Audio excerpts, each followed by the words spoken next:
Сәлеметсіздер, құрметті мен оқырмандарым. Бүгін Атлас матасынан күздік Дексатқа концертке сым тіккелі жатырмыз. Дайын сымды қойып, өлшеп пішіп алдым. 5-6 жасар балаға сымды өлшеп пішіп алдым. Дағы сары матадан билегенде кигенге үстіне накетка тігіп келе жатырмын. Оны да дайын накетканы қойып, пішіп, кесіп аламын.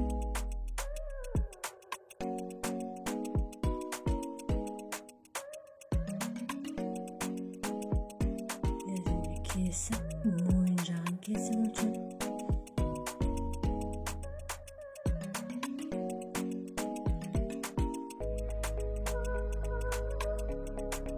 Жасыл матадан да сондай накетка тігіп беріп сұрады.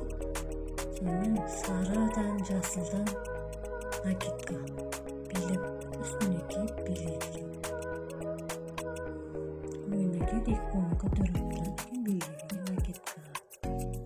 Оны да дайын кесіп пішіп алдым.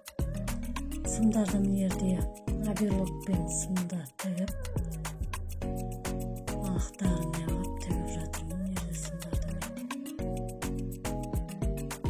Сымдарды тігіп аберлоктап, құдай бұйырса, бегіне резинкасы жөндеп.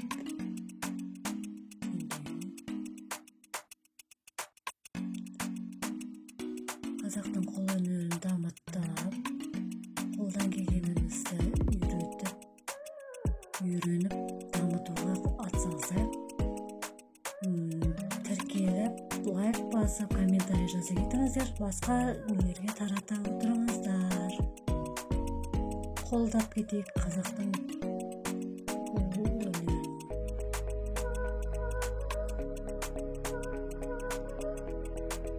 Екі балағымда аберлоктап алдым, енді екі балағым бір-біріне қосып бұтымен тігемін.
Міне уже екі бұтын біріктіріп тігіп алдық. Енді белін